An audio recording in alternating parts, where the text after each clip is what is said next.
नमस्कार, बहस के नंबर 1 शो ताल ठोक के में आपका स्वागत है। मैं हूं विशाल पांडे। देश के जवान की शहादत पर सियासत क्यों? पुंछ हमले पर सियासी बयानबाजी हो रही है।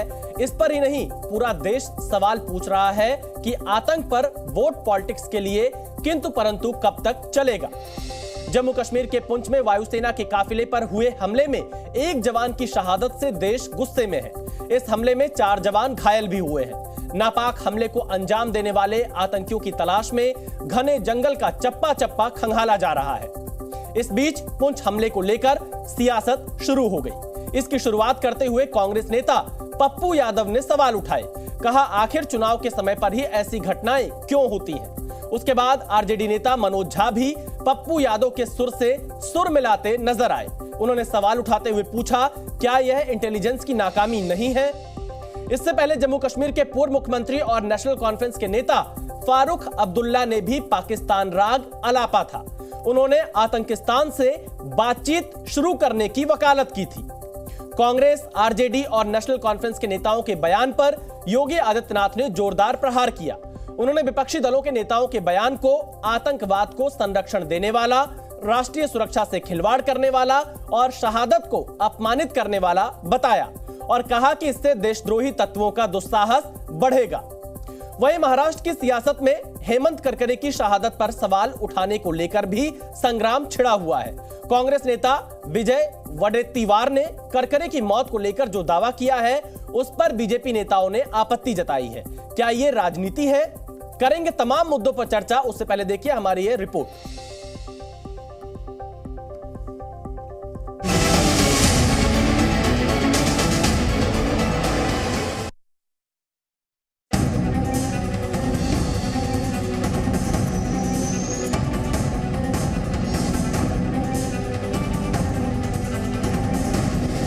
भारतीय सेना द्वारा जो ऑपरेशन कल शाम से शुरू हुआ है, लगातार अलग अलग इलाकों में तलाश जो है वो आतंकियों की जारी है। इसके साथ ही आपको बता दें कि हाई एंड गैजेट्स के साथ जम्मू पुंछ हाईवे के साथ साथ जो सटे इलाके हैं उन्हें यहाँ पर खंगाला जा रहा है। ये क्या है, आप हमको बताओ ना। चुनाव के समय ही क्यों? अगले बार भी पुलवामा, फिर ये घटना, ये सब कुछ डायलूट करने के लिए। क्या इंटेलिजेंस का फेलियर नहीं है? कैसे सीना ठोक ठोक के कहते हैं अमित शाह जी, सब कुछ नियंत्रण में। जो हमारा पड़ोसी मुल्क है पाकिस्तान, वो गाय बगाए कोशिश करता रहता है ऐसा आतंक फैलाने की, लेकिन इसके इस जवाब को भी मुंह तोड़ जवाब दिया जाएगा। जब तक बातचीत पाकिस्तान से नहीं होगी तब तक ये आतंकवाद मैं आपको लिख के देता हूं, खून से लिख के देता हूं, ये बंद नहीं होगा। इनके बयान आतंकवाद को प्रश्रय देने वाले, राष्ट्रीय सुरक्षा के साथ खिलवाड़ करने वाले, भारत के 72 जवानों की शहादत को अपमानित करने वाले हैं। हेमंत करकरे साहेबांचा ती गोळी कसाबच्या बंदुकीतली नव्हती, कुठल्या अतिरेक्यातली नव्हती, तर ती गोळी एका पोलीस अधिकाऱ्यांची होती, आरएसएस समर्पित। त्यावेळेस ते पुरावे लपवणारा देशद्रोही कोण असेल तर तो उज्ज्वल निकम आहे। ज्या अजमल कसाबने मुंबईमध्ये येऊन बॉम्बस्फोट केले, त्या अजमल कसाबची यांना चिंता आहे। अरे महायुती उज्ज्वल निकमांच्या मागे आहे आणि ही महाविकास आघाडी अजमल कसाबच्या मागे आहे। उनकी ऐसी मानसिकता है कि वे भारत के दुश्मनों को बढ़ावा देना चाहते हैं, उनको क्लीन चिट देना चाहते हैं और भारतवासियों को, हिंदू धर्म को दोष देना चाहते हैं।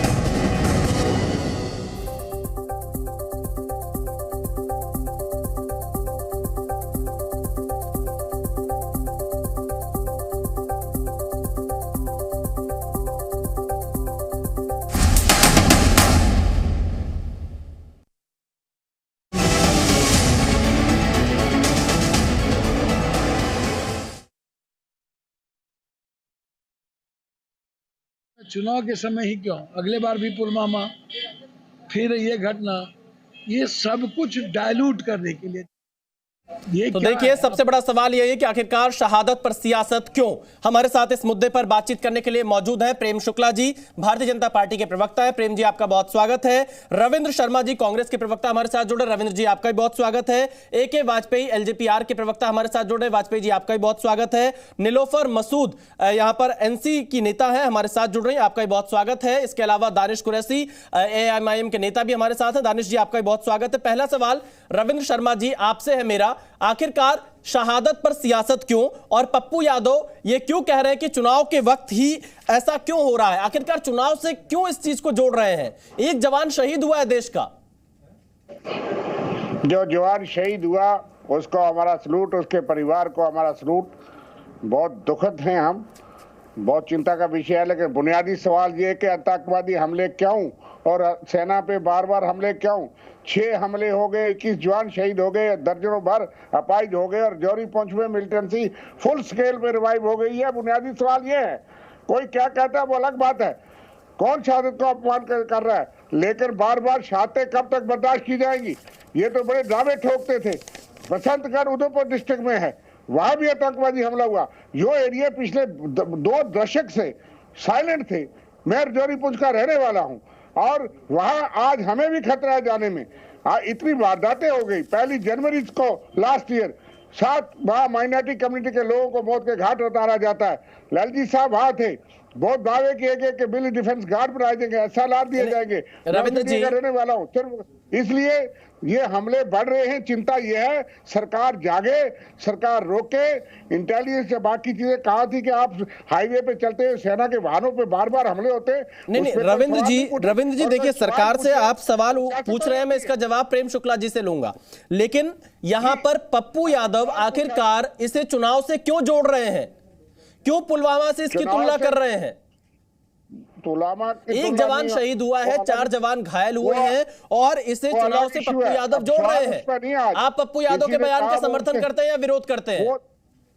नहीं, मैं उस बयान की बात नहीं है। सवाल रविंद्र जी, जवाब तो देना पड़ेगा ना। आप समर्थन करते हैं या विरोध करते हैं?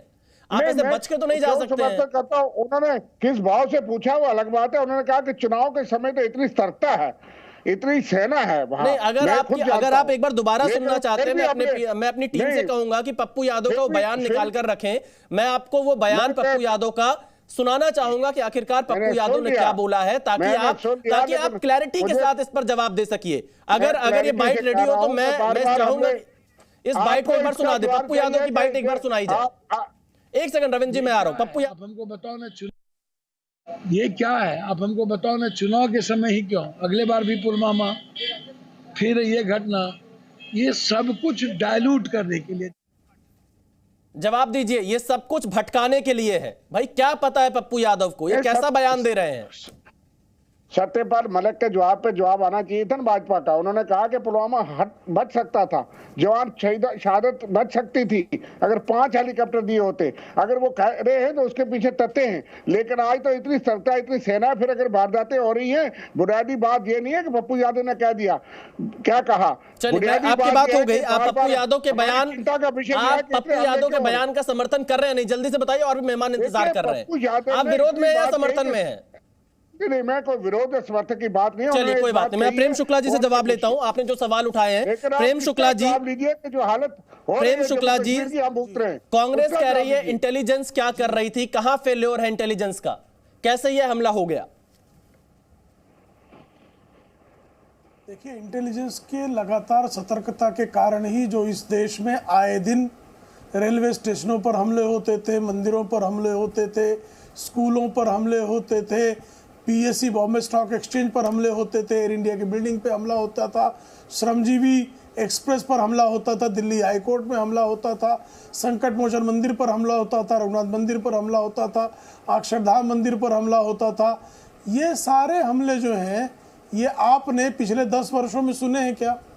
इसलिए कि इंटेलिजेंस ब्यूरो जो है बहुत जो है सतर्क है, भारत की पुलिस जो है वो बहुत जो है सतर्क है, और भारत सरकार की नीति स्पष्ट है कि अगर आतंकवादी पाकिस्तान से भी हमला करेगा तो घर में घुसकर मारेंगे। वरना तो आपको याद है ना, बराक ओबामा की पुस्तक जो है, जो अमेरिका के तत्कालीन राष्ट्रपति थे, उन्होंने 26/11 के हमलों के बाद क्या लिखा कि भारत के एयरफोर्स के अधिकारी तत्कालीन प्रधानमंत्री डॉक्टर मनमोहन सिंह के पास गए और उनसे कहा कि हम जो है कराची स्थित 26/11 के हमलों के आतंकवादियों के कमांड सेंटर पर हमले की तैयारी है। उन्होंने कहा मत हमला कीजिए, और बराक ओबामा का निष्कर्ष था कि मुस्लिम वोटों को बचाने की खातिर आतंकवादियों पर हमले हो नहीं रहे थे। और भारत की संसद में तत्कालीन रक्षा मंत्री ए के एंटनी ने कहा था कि हमारे पास इंटेलिजेंस इनपुट पहले से ही था कि सागर मार्ग से हमला होगा। रविंद्र जी बीच में नहीं, रविंद्र जी बीच में नहीं, एक एक कर रविंद्र जी बीच में नहीं, सागर मार्ग से सागर मार्ग से हमला होगा। और आपको जानकारी के लिए विशाल पांडे जी, मैं भी पत्रकार रहा हूं। 12 मार्च 1993 को दुनिया में पहली बार सीरियल ब्लास्ट हुए मुंबई में, और उस सीरियल ब्लास्ट के 3 दिन पहले एक पत्रकार के रूप में मैंने समाचार प्रकाशित किया था दोपहर का सामना में कि मुंबई में सीरियल ब्लास्ट हो सकते हैं, और इंटेलिजेंस ब्यूरो की इनपुट थी। बावजूद इसके कुछ नहीं हुआ साहब। लेकिन प्रेम शुक्ला जी और आरडीएक्स के बारे में जानकारी इंटेलिजेंस ब्यूरो ने दे रखी थी। 26/11 की इंटेलिजेंस ब्यूरो की इनपुट थी, श्रमजीवी एक्सप्रेस की इनपुट थी, राम मंदिर पे हमले की इनपुट थी, दिल्ली हाईकोर्ट पे हमले की इनपुट थी। साहब श्रीमती सोनिया गांधी के नेतृत्व वाली संयुक्त प्रगतिशील गठबंधन की सरकार, उसके बाद प्रेम शुक्ला जी जो पाकिस्तान के तत्कालीन राष्ट्रपति थे उनको जो है प्रेम शुक्ला जी, रविंद्र जी मैं आऊंगा आपके पास एक रविंद्र जी अभी आपकी बारी नहीं, मैं आपसे सवाल लूंगा। प्रेम शुक्ला जी, लेकिन रविंद्र जी मैं आपके पास आऊंगा। आपको शुरुआत में मैंने दो बार समय दिया। प्रेम शुक्ला जी मेरा सवाल आपसे ये है कि पप्पू यादव ये कह रहे हैं कि चुनाव के समय ये क्यों हो रहा है? विशाल जी ये शोर मचा रहा कोई मैंने रोका है, मैं सभी से अनुरोध करूंगा अपनी बारी पर ही बोले। प्रेम शुक्ला जी, पप्पू यादव के बयान पर आपका क्या कहना है? वो कह रहे हैं चुनाव के समय ऐसा क्यों हो रहा है? सिर्फ नहीं, क्योंकि उनको जो है इस तरह से आतंकवादियों के कवच बनकर उनका राजनीतिक रक्षा करने का संकल्प उनकी जो पूर्ववर्ती कांग्रेस पार्टी है उसका है। आज ही जो है विजय वडेट्टीवार का जो स्टेटमेंट है, विजय वडेट्टीवार हिंदू आतंकवाद कर रहे, शहीद हेमंत करकरे के बलिदान का अपमान करते हुए आज विजय वडेट्टीवार जो पप्पू यादव से बड़ा नेता है, महाराष्ट्र में विधानसभा में विपक्ष के नेता हैं, और वो कह रहे हैं कि जो हेमंत करकरे और अशोक कामटे जी बलिदान दिया जिन्होंने, उनके बलिदान का अपमान करते हुए वो कह रहे हैं कि हिंदू आतंकवाद है। मैं जवाब लेता हूं। आपने 26/11 की घटना को हिंदू आतंकवाद साबित करने का प्रयास किया। मैं जवाब लेता हूं। कांग्रेस के ये नेता जो है न केवल इस्लामी आतंकवाद का सब जो है संरक्षण करते हैं, न केवल अजमल कसाब को बिरयानी खिलाते हैं, न केवल पाकिस्तान परस्ती करते हैं, बल्कि समग्र हिंदू समाज को आतंकवाद। चलिए मैं जवाब ले रविंद्र शर्मा जी, रविंद्र शर्मा जी, शहीद हेमंत करकरे की शहादत पर का अपमान क्यों किया जा रहा है? बीजेपी आरोप लगा रही है भाई हेमंत करकरे ने देश की रक्षा के लिए शहादत दी है। ये किस तरह की भाषा का प्रयोग आपके नेताओं के द्वारा किया जा रहा है? एक तो मैं आपसे प्रार्थना करूंगा पांडे जी कि जो बात ये कह रहे थे आपने उस वक्त मुझे उठाने नहीं दिया। मैं ये कहना चाहता हूं कि जम्मू कश्मीर का इतिहास देखिए, जो ये कह रहे 10 साल में क्या हुआ, आप देश विदेश मत घुमाइए। जम्मू कश्मीर में आतंकवाद रिवाइव हुआ, पठानकोट से लेके उड़ी के तमाम आर्मी के मेजर हेडक्वार्टर्स पे जो हमले हुए वो आपके दौर में हुए, पार्लियामेंट अटैक भी आपके दौर में हुआ। और आप वो पिछली कहानियां छोड़िए, आज ये बताइए कि रजौरी पुंछ में 6ठा हमला है और वहां पे मिलिटेंसी फुल स्केल रिवाइव हो गई है। आप तो दावे करते थे, इसलिए घुमाने का, ट्विस्ट करने का, डाइवर्ट करने का प्रयास छोड़ दीजिए। ये बताइए कि ये काफिला लुटा क्यों? जम्मू कश्मीर में कोई कवच दे रहा है, फारूक अब्दुल्ला ये कह गए इसलिए हमला हुआ तो वो उनकी अपनी रविंद्र जी किसी ने कोई सवाल कहा, रविंद्र शर्मा जी, शहीद हेमंत करकरे की शहादत का अपमान क्यों? आप पहले पप्पू यादव के सवाल का जवाब नहीं दे रहे हैं, अब आप शहीद हेमंत करकरे की शहादत से जुड़े सवाल का जवाब नहीं दे रहे हैं। यादव जी ने जो कहा कि चुनाव के समय, उस वक्त भी चुनाव से पहले वो बहुत बड़ी वारदात हुई, उसमें लापरवाही तो सत्यपाल मलिक जी ने कही है कि ये घटना हुई क्यों।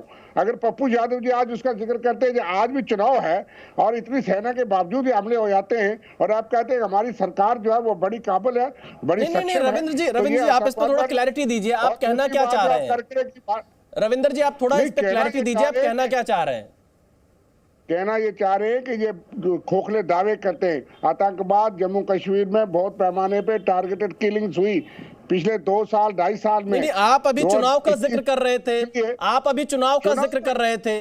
आखिर चुनाव पे देश की जो सेना है, देश के जो जवान हैं, वो लगातार तैनात हैं देश की रक्षा के लिए। वो चुनाव नहीं देखते हैं, वो छुट्टी नहीं देखते हैं, वो अपना घर बार छोड़कर हमारे आपकी रक्षा के लिए बॉर्डर पर तैनात हैं। चुनाव के दौरान यहाँ ज्यादा सुरक्षा है, मैं खुद गया हूँ और चप्पे चप्पे पे सेना है, सिक्योरिटी फोर्सेस हैं, उसके बावजूद इसका मतलब उनके हाइड आउट बन चुके हैं, उनके अड्डे बन चुके हैं। चलिए मैं जवाब लेता हूँ, सेना के चलते हमले। चलिए प्रेम शुक्ला जी जवाब दीजिए। क्या कहीं फेल्योर रही है सरकार की, पता नहीं चल पाया आपको? मैं जवाब लेता हूं प्रेम शुक्ला जी से। जी विशाल जी, मैं आपका प्रश्न सुन नहीं पाया, कोई बीच में नहीं, मेरा सवाल ये है, जो कांग्रेस के प्रवक्ता कह रहे हैं कि चूक हुई है, आप लोग को पता नहीं चल पाया। देखिए, जम्मू एवं कश्मीर में आतंकवाद की घटनाओं में 80% कमी आई है। जो हर जुमे के दिन पथराव करते थे आईसिस के लोग, वो पूरी तरह से बंद हो गया है। और उड़ी में अगर हमला हुआ तो हमने घुस के मारा है। हमने आतंकवादियों को समर्थन करने वाली हुर्रियत कॉन्फ्रेंस के अकाउंट सीज करके उनके लोगों को जेल में डाल दिया है। वहां अंडरग्राउंड और ओवरग्राउंड कोई वर्कर शेष नहीं बचा है। इसके बावजूद एकाध कोई छिटपुट घटना अगर हो रही है तो भी हम बंद कराएंगे, ये हमारा संकल्प है। लेकिन कृपा करके जो प्रश्न आपका है उसका उत्तर सामने से नहीं आया कि बलिदान, हेमंत करकरे का बलिदान जो हुआ, उस बलिदान का अपमान हिंदू आतंकवाद कहकर सोनिया मायनो की पार्टी के तमाम नेता मंत्री, उनके जिम्मेदार पदाधिकारी क्यों कर रहे हैं? प्रेम जी देखिए, मैं निवेदन करूंगा कि किसी भी नेता के लिए का कोई आधार नहीं। नहीं, देखिए आप लोग सही शब्दों का प्रयोग करें। सोनिया मायनो उनका नाम नहीं है। क्या गलत शब्द है? ये विशाल जी, क्या गलत शब्द है? सोनिया मायनो उनका नाम नहीं है। सीनियर स्पोक्स पर्सन सोनिया मायनो उनका नाम नहीं है। प्रधानमंत्री जी आपके अध्यक्ष, क्या गलत बात कर रहे हैं? सोनिया मायनो उनका नाम नहीं है। ये देखिए, मैं कहूंगा आप लोग मुद्दों पर रहिए, मुद्दों पर रहिए। गलत बात करते हैं। जी न्यूज इस तरह की गोची हरकत करता है। जी न्यूज की ओची हरकत है। जी न्यूज की बेईमानी है। प्रेम शुक्ला जी, प्रेम शुक्ला जी, जी न्यूज की बेईमानी है। प्रेम शुक्ला जी, पक्षपात है। प्रेम शुक्ला जी, जी न्यूज का भारतीय जनता पार्टी का द्रोह है। नहीं, जी न्यूज का भारतीय प्रेम शुक्ला जी, प्रेम शुक्ला जी, आप कैसी भाषा का प्रयोग कर रहे हैं?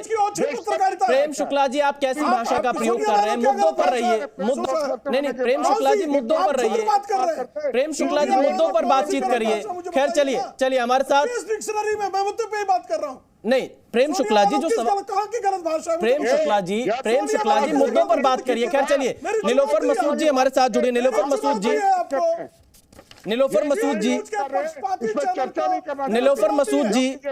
मसूद जी, आपके नेता ये क्यों कहते हैं कि पाकिस्तान से बातचीत करनी चाहिए? पाकिस्तान से बातचीत क्यों? देखिए, वाजपेयी जी ने ही कहा था, जब वो हमारे प्रधानमंत्री थे तो उन्होंने ही कहा कि हम दोस्त बदल सकते हैं तो अपने हमसाया जो है वो नहीं बदल सकते। तो उन्हीं की नीतियों को आगे बढ़ाकर हम वही कहते हैं जो वाजपेयी जी ने कहा। जब उनकी बात किसी को बुरी नहीं लगती तो हमारी क्यों लग रही है? जब 370 को हटा दिया गया 5 अगस्त 2019 को, आपको याद होगा माननीय अमित शाह जी ने हमसे क्या कहा? उन्होंने ये वादा किया कि आगे जो है, जो ये मारदाड़ है, आप आगे देखेंगे नहीं। आज हमने एक जवान IAF का जो जवान MP से था, विकी पहाड़ी, उसको हमने खो दिया है। 5 हमारे जवान जो है वो जख्मी है। उससे पहले आप देख लीजिए टारगेट किलिंग जो 16 साल तक बिल्कुल साइलेंट मोड पर थी, हमने यहाँ पर टारगेट किलिंग्स देखी। हमसे ये कहा गया कि 370 जो है इम्पेडिमेंट क्रिएट करता है मिलिटेंसी को खत्म करने में। तो आप बता दीजिए, अगर इम्पेडिमेंट क्रिएट कर रहा है, देखिए नीलोफर मसूद जी पाकिस्तान से बातचीत की वकालत क्यों कर रहे हैं? क्यों आखिरकार? वो पाकिस्तान जो आतंकवादी हमलों में शामिल रहता है, वो पाकिस्तान जो आतंक को लगातार शह देता है, आतंकवादियों को पनाह देता है, उससे बातचीत क्यों? देखिए, जब हम दावतू पर वहां जा सकते हैं, जब हम चाइना से बात कर सकते हैं, जब ट्रैक 2 पर बातें हो रही है, तो उनसे बात करने में क्या हर्ज? चलिए वाजपेयी जी, AK वाजपेयी जी आखिरकार जो पॉलिसी है उसको आगे बढ़ा रहे हैं। AK वाजपेयी जी आखिरकार ये नेशनल कॉन्फ्रेंस के नेता इतने पाकिस्तान के हिमायती क्यों दिख रहे हैं? नहीं, बल्कि हमें वाजपेयी साहब पीस चाहिए, कांस्टेंट पीस चाहिए। जवान वही। देखिए पांडे जी, आप शहीद हो गया होगा। वाजपेयी जी, AK वाजपेयी जी, देखिए पांडे जी, ऐसा है कि राष्ट्रवाद का विजय जो होता है और आतंकवाद का जो विषय होता है वो बड़ा गंभीर विषय है। लेकिन ये जो विपक्ष की पार्टियां हैं, ये हर बात को शक शुबा करती हैं।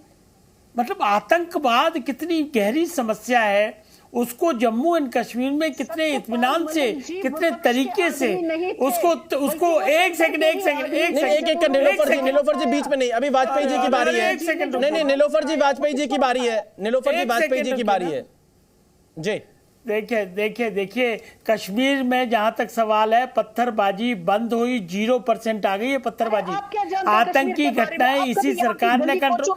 अरे यार हम सब जानते हैं, हम क्या नहीं जानते हैं कश्मीर के बारे में, आपको मालूम ही नहीं है, आपको मालूम ही नहीं है।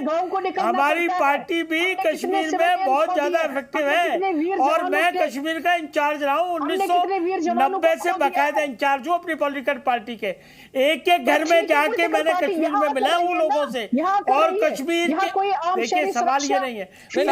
देखिए आप बीच, देखिए मैं चाहूंगा नीलोफर जी बीच में नहीं, नीलोफर जी बीच में नहीं, एक एक कर आप लोग अपनी बात रखेंगे तो सबकी बात सामने आ पाएगी। एक बार मैं फिर से प्रेम शुक्ला जी और रविंद्र शर्मा जी को डिबेट का हिस्सा बनाता हूं। प्रेम शुक्ला जी, फारूक अब्दुल्ला पाकिस्तान से बातचीत की वकालत कर रहे हैं, आखिरकार इनका इतना पाकिस्तान प्रेम क्यों जाग जाता है, क्यों ये बार बार पाकिस्तान से बातचीत की वकालत कर रहे हैं? देखिए विशाल जी, कांग्रेस के तमाम नेताओं का, मणिशंकर अय्यर, सलमान खुर्शीद तो पाकिस्तान की मदद मांगने चले गए, फवाद चौधरी जो है श्रीमान राहुल गांधी की प्रशंसा कर रहे हैं।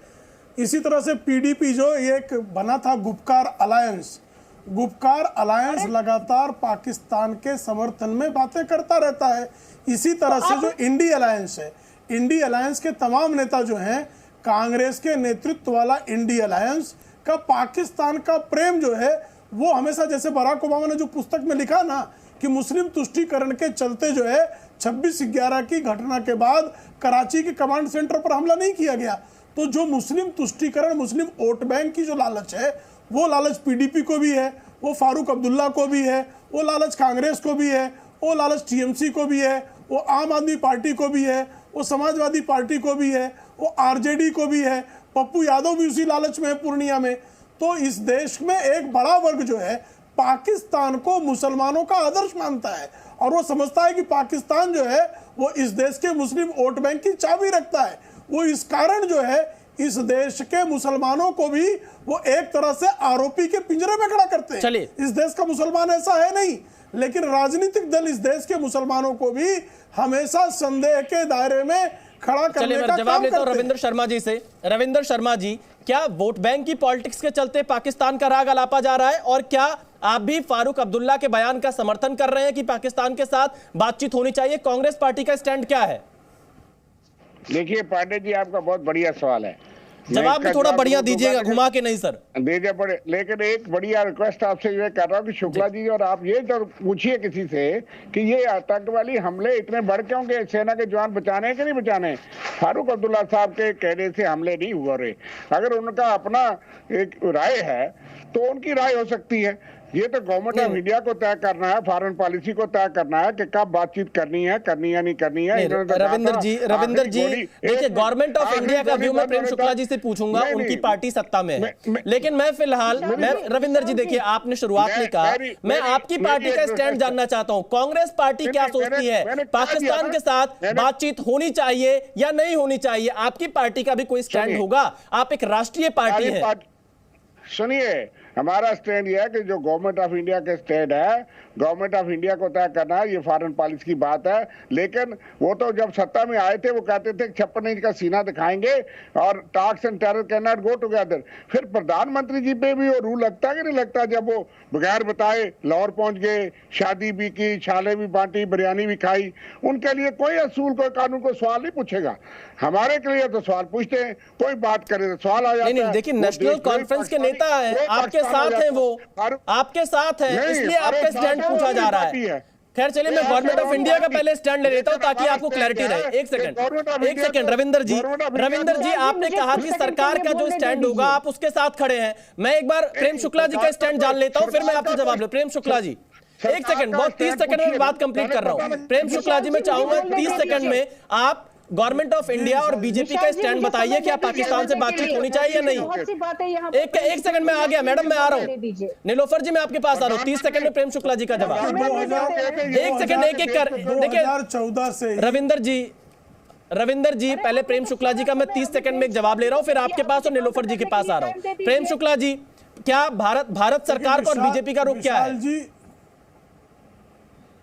विशाल जी, भारतीय जनता पार्टी का पहले से ही और भारत सरकार का 2014 से स्पष्ट रुख है कि जब तक पाकिस्तान आतंकवादियों के खिलाफ निर्णायक कार्रवाई नहीं करता, आतंकवाद को प्रशिक्षित करना, पालना और निर्यात करना बंद नहीं करता, बम बारूदों के बीच में वार्ता नहीं की जा सकती। चलिए, ये भारतीय जनता पार्टी का, भारत सरकार का स्पष्ट रुख 2014 से ही है और इसी कारण जो है आज पाकिस्तान आटे के लिए भी परेशान है। चलिए, अब आप बताइए रविंदर जी, देखिए मैंने भारत सरकार का पक्ष पूछ लिया, अब आप बताइए, आप भारत सरकार के इस पक्ष के साथ खड़े हैं या नहीं खड़े? ये कह रहे हैं जब तक आतंकवाद को प्रशिक्षण देना, आतंकवाद को शह देना पाकिस्तान बंद नहीं करता है, तब तक वार्ता संभव नहीं है। अब आपकी पार्टी का स्टैंड क्या है? बिल्कुल बात यह सहमत है। मैं एक बात कहना चाहूंगा कि 25 दिसंबर 2016 रविंदर जी, मैं आपकी पूरी बात सुन लूंगा, आप स्टैंड एक बार बताइए ना प्लीज। अगर नहीं, मैं कह रहा आप कांग्रेस पार्टी का स्टैंड बताइए, वार्ता होनी चाहिए पाकिस्तान के साथ या नहीं? इतनी बड़ी राष्ट्रीय पार्टी का स्टैंड ही ना हो, ये कैसे संभव है? स्टैंड क्या है? देखिए, बात यह है कि गवर्नमेंट ऑफ इंडिया की फ्लिप फ्लॉपबाजी है। हम कहते हैं कि हम देश से बाहर थोड़े, देश की सेना, देश की सरकार के साथ खड़े, पाकिस्तान से कड़ाई से निपटने के लिए खड़े, पाकिस्तान के साथ जिस तरह डील करना चाहते हैं हम खड़े। हम देश के देशभक्त पार्टी के तौर पे हम कंडेम जरूर करेंगे। सेना की हत्याएं, सेना की शहादतें बर्दाश्त नहीं हो सकती, लेकिन सरकार पे रास्ता तो तय करे, या तो कड़ाई से डील करे, या तो आतंकवाद पे काबू डाले, या देखिए रविंदर जी, एक लाइन में मैं पूछ रहा हूँ, वार्ता के पक्ष में कांग्रेस पार्टी है या नहीं है? देखिए, हमने स्टैंड कह दिया कि गवर्नमेंट ऑफ इंडिया को रास्ता तय करना चाहिए और हम देश की सेना, देश की सरकार के साथ। चलिए, नीलोफर मसूद जी भी कुछ कहना चाह रहे हैं। नीलोफर मसूद जी, इतना पाकिस्तान प्रेम कहां से जाग जाता है? आपको नहीं पता कि पाकिस्तान के जमीन का इस्तेमाल किया जा रहा है आतंकवादियों की तरफ से? आपको नहीं पता कि पाकिस्तान कैसे भारत के खिलाफ साजिश करता है? और आप फिर भी पाकिस्तान से बातचीत की यहाँ पर पुरजोर तरीके से पक्ष रख रही हैं। मुझे बोलने दे दीजिए, मुझे कुछ समय दे दीजिए, आप मुझे समय दे दीजिए बोलने के लिए। अभी प्रेम शुक्ला जी यहाँ पर पीडीपी की बात कर रहे थे, वो ये कह रहे थे कि वो प्रेम प्रशंसक है पाकिस्तान के। इनसे कहिए, क्या ये वही लोग नहीं है जिन्होंने पीडीपी के साथ हाथ मिलाया था? उस वक्त वो इनको पता मालूम नहीं था कि वो प्रेम प्रशंसा जो है वो पाकिस्तान की करते हैं। आज भी अगर अनंतनाग की सीट पर महबूबा मुफ्ती जी लड़ रही है तो इनके ही बीजेपी के जो नेता है, क्या वो अनकंडीशनल सपोर्ट उनको नहीं दे रहे हैं? एक साइड से ये कहते हैं इनकी आइडियोलॉजी जो है ये हमारे मुल्क के खिलाफ है, दूसरे साइड से यही लोग उनके साथ खड़े होते हैं। हम तो कांस्टेंट पीस चाहते हैं, हम अमन चाहते हैं। नीलोफर जी, पाकिस्तान से बातचीत करके पीस कैसे आ जाएगी कश्मीर में? हम चाहते हैं नीलोफर जी थोड़ा इसको समझा दीजिए कि पाकिस्तान से बातचीत करके जम्मू कश्मीर में शांति कैसे आ जाएगी, जो कि जम्मू कश्मीर में अशांति फैलाने की साजिशें रचता है। ये तो खुद ही जाते हैं, प्रधानमंत्री हमारे वहां पर शादी होती है किसी के, वहां जाते हैं। जब ये वहां जा सकते हैं, उनसे बात क्यों नहीं कर सकते? नीलोफर जी, शांति कैसे आ जाएगी ये तो बता दीजिए। जो पाकिस्तान आतंकवाद को पालता है उससे बातचीत करके शांति कैसे आ जाएगी? पूछ लीजिए ये क्यों खड़े हैं उन लोगों के साथ। चलिए वाजपेयी साहब, एक वाजपेयी जी हमारे साथ जुड़े। वाजपेयी जी उनका सपोर्ट करते हैं, वाजपेयी जी क्यों करते हैं सपोर्ट? वाजपेयी जी तो इनको है। चलिए मैं जवाब लेता हूँ, नीलोफर जी मैं जवाब लेता हूँ, और मेहमान है दानिश कुरैशी जी भी हमारे साथ जुड़े हुए हैं। मैं पहले वाजपेयी जी आपसे एक जवाब चाहता हूँ। वाजपेयी जी, पाकिस्तान से बातचीत की यहाँ पर बात की जा रही है फारूक अब्दुल्ला जी की तरफ से। इसके अलावा जो पप्पू यादव है वो टाइमिंग पर सवाल खड़े कर रहे हैं। कल जो आतंकी हमला हुआ है, आखिरकार इस तरह के बयान की जरूरत क्या है? क्यों इस तरह के बयान दिए जा रहे हैं? देखिए विशाल जी, ऐसे लोगों पर देशद्रोह का मुकदमा बंद होने लगना चाहिए फौरन। ये फारूक अब्दुल्ला साहब कैसे ऐसी बातें कर सकते हैं? हम आतंकवाद के खिलाफ निर्णायक लड़ाई लड़ रहे हैं, हमने 370 हटाया, तो ये मुफ्ती क्या, महबूबा मुफ्ती क्या बयान देती है कि खून की नदियां बह जाएंगी? मतलब क्या हो रहा है? ये आतंकवाद की लड़ाई अकेले लड़ेंगे क्या हम लोग? देश की सुरक्षा का सवाल है, हमारी सेना की सुरक्षा का सवाल है। आपके बीच में किसी ने नहीं बोला एक एक कर। नीलोफर जी देखिए, एक एक कर। सब देशद्रोही लगते हैं। नीलोफर जी एक एक कर, नीलोफर जी एक एक कर, बीच में नहीं। अरे देशद्रोही क्यों बयान दोगे आप ऐसे? आतंकवाद की लड़ाई के खिलाफ सबको सामूहिक आप वहाँ नहीं नीलोफर जी देखिए इस तरह से नहीं, नीलोफर जी इस तरह से बीच में नहीं, मैं चाहूंगा वाजपेयी जी की बात पूरी हो, उसके बाद मैं दानिश कुरैशी जी के पास जाऊंगा। वाजपेयी जी आप अपनी बात पूरी करिए। देखिए, हम ये कह रहे हैं कि आतंकवाद की लड़ाई निर्णायक मोड़ पर है। सरकार ने कश्मीर में हालात काबू किए हैं। अगर विपक्ष के लोग इस तरह से शक शुबा वाली बातें करेंगे, बालाकोट पे हम जाएंगे तो स्ट्राइक को सर्जिकल स्ट्राइक करेंगे, उसको भी पूछेंगे। मतलब आपको तो ब्लाइंडली हमारे साथ खड़ा होना है, सेना के साथ खड़ा होना है, सेना के जोश को बरकरार रखना है। ये लड़ाई इतनी आसान नहीं है। पूरे देश में, पूरे विश्व में ये लड़ाई जारी है, आपको मालूम होना चाहिए, और इसके परिणाम भयानक होते हैं। अगर आप इस तरह ना जिम्मेवारी के बयानबाजी करेंगे, महिला बोलने नहीं देती। देखिए महिला बीच में क्यों बोल रही है, आपको नहीं समझ आ रहा। नहीं वाजपेयी जी अपनी बात जल्दी से पूरी करिए, फिर मैं दानिश कुरैशी जी के पास जाता हूं। वाजपेयी जी देखिए, हम ये कह रहे हैं विपक्ष जो है ये नासमझी के परिणाम नहीं जान रहा है इस चीजों को। कितनी मुश्किल से जम्मू कश्मीर में हम लोगों ने आतंकवाद को काबू किया है। पत्थरबाजी की घटनाएं जीरो हो गई हैं, बम फटने बंद हो गए हैं। अभी शुक्ला जी ने बताया ना, पूरे देश में कभी भी बम फट जाया करते हैं, कभी किसी ट्रेन में फट रहे। चलिए मैं जवाब लेता हूं बाजार में फट। दानिश कुरैशी जी एमआईएम के नेता भी हमारे साथ में हैं। दानिश कुरैशी जी, क्या आपकी पार्टी का स्टैंड क्या है? फारूक अब्दुल्ला कह रहे हैं पाकिस्तान से बातचीत होनी चाहिए, पप्पू यादव चुनाव के समय ही क्यों ऐसा हमला हो रहा है इस पर सवाल खड़े कर रहे हैं। एमआईएम क्या सोचती है? देखिए, मैं एक बात बताऊं, दरअसल पप्पू यादव की बात नहीं है, देश के उन तमाम लोगों के दिलों में वापस एक गुबार पैदा हुआ है कल की घटना के बाद, क्योंकि कोई और नहीं, खुद भारतीय जनता पार्टी के नियुक्त किए हुए सत्यपाल मलिक ने वो पिछले बार के चुनाव में जो कांड को पे आरोप लगाए थे, वो जो चीजें हैं वो लोगों को शक के घेरे में डालती हैं, इसीलिए ऐसी घटनाएं घटती हैं। नहीं दानिश जी देखिए देश की सेना है, वो शहादत हुई है, आप इस तरह का बयान कैसे दे सकते हैं? देश के जवान हैं, उनको चुनाव से क्या लेना देना? वो तो देश की रक्षा कर रहे हैं, देश की सुरक्षा कर रहे हैं। आप राजनीतिक रोटियां बाद में सेक लीजिएगा। सुनिए, मैं आपको बताऊं, सवाल ये है कि जब भारतीय जनता पार्टी सेना का इस्तेमालीकरण जब करना शुरू करती है, तब जाके सवाल खड़े होते हैं। देश की सेना 24 घंटे 24/7 तत्पर रहती है आपकी हमारी सेवा में, उनको सैल्यूट है। जो शहीद हुए हैं वो उनके लिए सम्मान है, लेकिन दिक्कत ये है कि सैनिकों के साथ में भी करना। कौन कर रहा है? पप्पू यादव नहीं कर रहे राजनीति क्या? दानिश जी, पप्पू यादव क्या कर रहे हैं ये? देखिए, सुनिए, पप्पू यादव, मुझे तो वो तो पप्पू यादव ही बताएंगे, लेकिन जो चीज मेरी समझ में आ रही है वो यही समझ में आ रहा है कि पिछली बार सत्यपाल मलिक का स्टेटमेंट आप पूछ लीजिए, अगर है तो निकाल लीजिए, आप खुद चेक कर लीजिए, हमें मत बताइए, आप उनसे पूछ लीजिए क्या कुछ नहीं कहा उन्होंने। दानिश कुरैशी जी को कहकर क्या कुछ नहीं कहा उन्होंने। दानिश कुरैशी जी, कम से कम देश की सेना, सुरक्षा, इन मुद्दों को राजनीति से दूर रखना चाहिए। कम से कम इन मुद्दों को दूर रखना चाहिए। आप राजनीति करिए, देश में बड़े मुद्दे पड़े हुए हैं, आप उन मुद्दों पर बहस करिए, लेकिन इस तरह की बयानबाजी क्यों की जाती है? क्या इससे सेना का मनोबल डाउन नहीं होगा? देश की सेना सम्माननीय है थी, और तो इस तरह के बयान क्यों दिए जा रहे हैं? दानिश कुरैशी जी, इस तरह के बयान का आप विरोध करिए, आप इस तरह के बयान का विरोध करिए, आपको जवाब मिलेगा, आपको देना नहीं। चलिए दानिश जी, आप जवाब नहीं दे रहे हैं, आप कम से कम विरोध करिए ऐसे बयानों का। खैर चलिए, प्रेम शुक्ला जी, जो शहादत हुई है वो अफसोसनाक है, जो हमारा जवान शहीद हुआ है, लेकिन भारतीय जनता पार्टी जो राजनीति करने की कोशिश कर रही है उसकी तो मुखालिफत होनी चाहिए ना। दानिश जी, चलिए मैं प्रेम शुक्ला जी से जवाब लेता हूं, लेकिन राजनीति तो पप्पू यादव की दिख रही है, राजनीति तो पप्पू यादव और कांग्रेस की दिख रही है। प्रेम शुक्ला जी, ये तो आपके ऊपर राजनीति का आरोप लगा रहे हैं। चलिए मैं जवाब लेता हूं, दानिश जी मैं जवाब लेता हूं। प्रेम शुक्ला जी, कौन राजनीति कर रहा है मुझे बताइए, कौन राजनीति कर रहा है? राजनीति यहाँ जो है दानिश कुरैशी कर रहे हैं, राजनीति असदुद्दीन ओवैसी करते हैं, राजनीति पप्पू यादव कर रहे हैं, राजनीति केजरीवाल करते हैं, राजनीति श्रीमती सोनिया गांधी करती हैं कि बाटला हाउस एनकाउंटर में जब मारा जाता है हमारे मोहन चंद शर्मा जो है वो।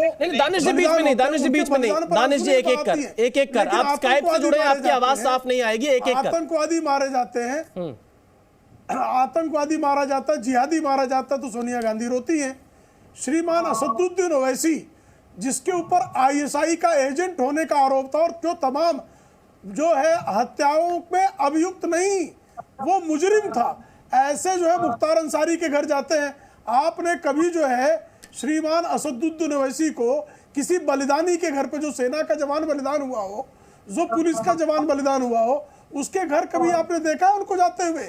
लेकिन वो आपराधिक घर, और यही नहीं, जब याकूब मेमन की जो है, याकूब मेमन 12 मार्च 1993 को मुंबई के श्रृंखला बंद बमकांड का, कैसी बात कर रहे बीच में? ये कैसे लोग? मैं आपके पास आऊंगा रविंदर जी, मैं आपके पास आऊंगा, मैं आपका जवाब दूंगा एक एक कर, लेकिन नहीं रविंदर जी, मैं आपको मौका दूंगा। रविंदर जी बीच में नहीं, मैं आपको मौका दूंगा, लेकिन फारूक अब्दुल्ला ने किया पाकिस्तान का गुणगान। फारूक अब्दुल्ला ने एक बार फिर से पाकिस्तान का गुणगान किया है और फारूक ने कहा है वो भी चूड़ियां नहीं पहने हैं, उनके पास भी एटम बम है। फारूक अब्दुल्ला अब ये बयान दे रहे हैं, देखिए। उनके पास भी एटम बम है, ये याद रखिएगा, और अफसोस यह है कि वो एटम बम हमारे ऊपर ही गिरेगा। मैं समझता हूँ ये बहुत अफसोसनाक मामला है। हमारे सिपाही जो है शहीद हो, और ये कहते थे, बार बार ये कहते थे कि जिम्मेवार 370 है जो यहाँ आतंकवाद है। आज आतंकवाद नहीं है, वो 370 नहीं है।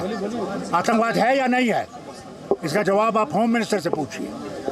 हमारे सिपाही रोज शहीद हो रहे हैं और वो खामोश से बयान देते हैं और हम पे आरोप लगाते हैं। चलिए मैं जल्दी से जवाब लेता हूं इस पे। प्रेम शुक्ला जी, एक छोटी प्रतिक्रिया आपकी, और फिर रविंद्र शर्मा जी आपसे मैं इसी पे जवाब चाहता हूं।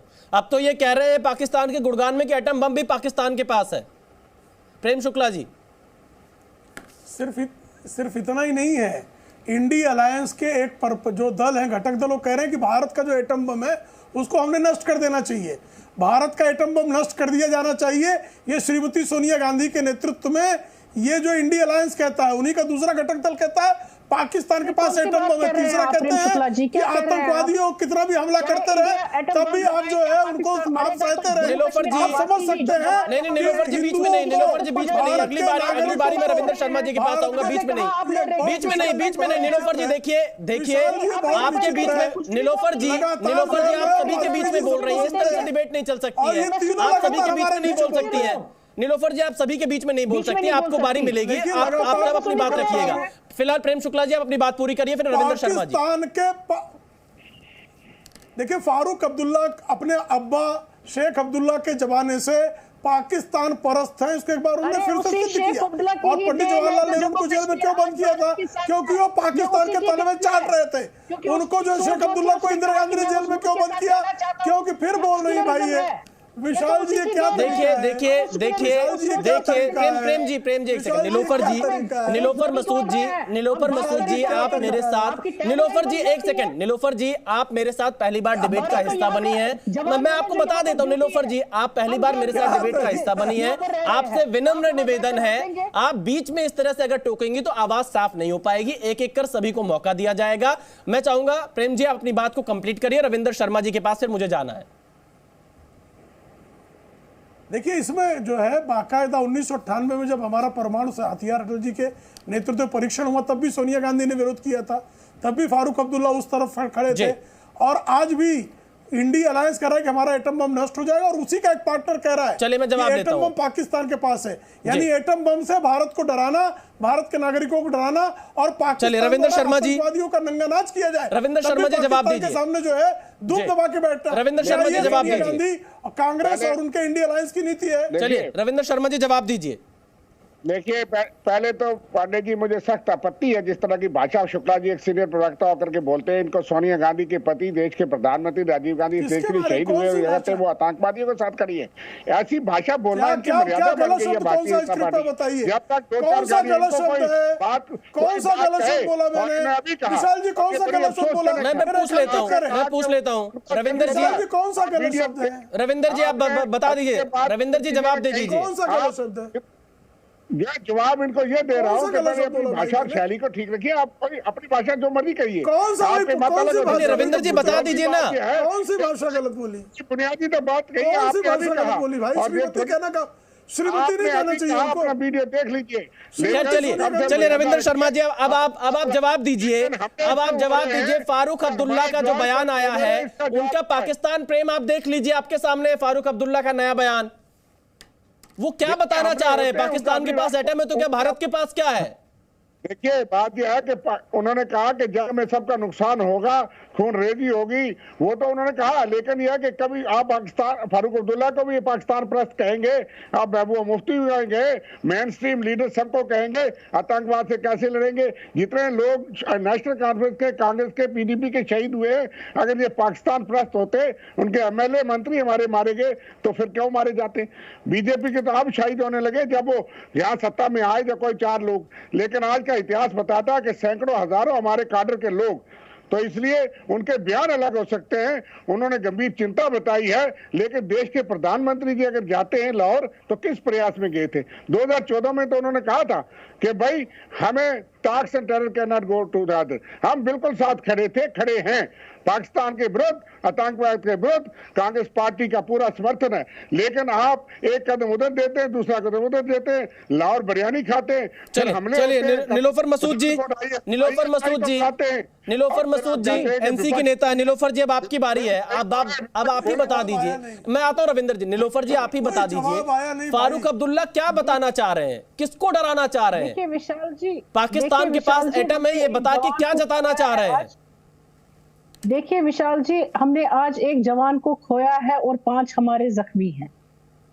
क्या स्टेक होल्डर आप उसको नहीं मानते जिसके पास हमारा जम्मू कश्मीर का कुछ हिस्सा है? क्या पाकिस्तान वो नहीं, आप उससे इनकार करते हैं? प्रेम शुक्ला जी उससे इनकार करते हैं? क्या चाइना के पास हमारा आधा हिस्सा नहीं है? आप बता दीजिए, क्या वो स्टेक होल्डर नहीं है? फारूक अब्दुल्ला के अब्बा की जो है पाप था। अरे वाह, फारूक अब्दुल्ला के अब्बा हुजूर का पाप था।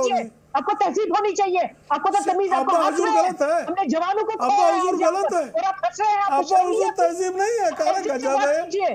अरे मैं क्या गजीब बात है, बकवास कर रही है। अब्बा हुजूर गलत है, अब्बा हुजूर गाली हो गई उनको। अपने अब्बा हुजूर का, शेख अब्दुल्ला उनके अब्बा हुजूर नहीं थे, शेख अब्दुल्ला अब्बा हुजूर नहीं थे। और कौन तहजीब होती है?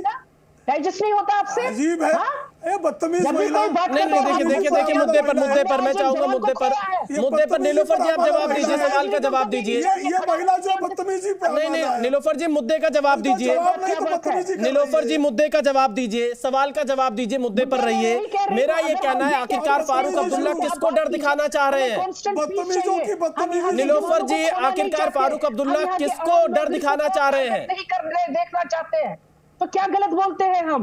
अगर एटम बॉम्ब वहां से चलेगा, यहाँ से चलेगा, मारे कौन जाएंगे? पाकिस्तानी था। अगर वहां से शक चलता है, पहली कैजुअलिटी किनकी होती है? प्रेम शुक्ला के वहां से कोई किसी की शहादत नहीं होती, शहादत यहाँ से होती है, हमारे जवानों की, हमारे आम नागरिक की। फारूक अब्दुल्ला असर हम पर पड़ता है।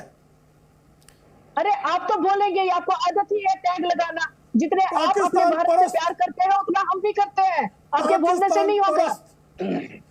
पाकिस्तान परस्त, आप किसका परस्त हो? आप तो फिरका परस्त हो, आप फिरका परस्त हो। ठीक नहीं रहा, हम हिंदुस्तान परस्त, आप फिरका परस्त हो, माँ भारती के लाल आप देश को, आप देश तो वैसी सुरक्षा आप किसको समझाएंगे? मैं लोगों के साथ खड़े भारती का लाल हूँ। ये भारतीय जनता पार्टी वाले मौका परस्तों को जो है धूल चटा रखा है, जिनको मैं पांडे जी एक लिमिट के लिए आ सकता हूँ। पाकिस्तान परस्तों को धूल चटा रखा है। चलिए वाजपेयी जी एक अंतिम प्रतिक्रिया आपकी मैं लेना चाहता हूँ। वाजपेयी जी, आपने पूरी डिबेट को सुना, सवाल यहाँ पर यही बनता है, आखिरकार एनसी के नेताओं का इतना पाकिस्तान प्रेम क्यों है? प्रश्न है। अगर बीजेपी को कल फारूक अब्दुल्ला मान जाए, वो देशभक्त हो जाएंगे। कल तक पीडीपी देशभक्त थी, आज देशद्रोही हो गई। चलिए वाजपेयी जी का जवाब आने दीजिए, वक्त की कमी है। वाजपेयी जी, अंतिम जवाब आपका। सुनिए, ये हर एक के साथ हाथ मिलाएंगे। देखिए ऐसा है, ये कांग्रेस की सरकार 50 सेकंड सुनिए ना, सुनते नहीं हो। वाजपेयी जी जल्दी से अपनी बात पूरी करिए। 50-60 साल रही है सेंटर, मैं वही कह रहा हूँ, कांग्रेस की सरकार 50-60 साल रही है सेंटर में, और ये क्या करते थे? अलगाववादियों को बुला के बिरयानी खिलाया करते थे, उससे आतंकवाद कंट्रोल हुआ क्या? सेंटर से अनअकाउंटेड फंड जाया करता था, उससे अकाउंट कम हुआ आतंकवाद को इसी सरकार ने कंट्रोल। चलिए देखिए, हमारे पास फिलहाल वक्त इतना ही था। आप सभी हमारे साथ जुड़े, बहुत शुक्रिया। हम यही चाहेंगे कि देश में सेना के मुद्दे पर कम से कम सियासत नहीं होनी चाहिए। फिलहाल वक्त इतना ही था। आप सभी हमारे साथ जुड़े, बहुत शुक्रिया।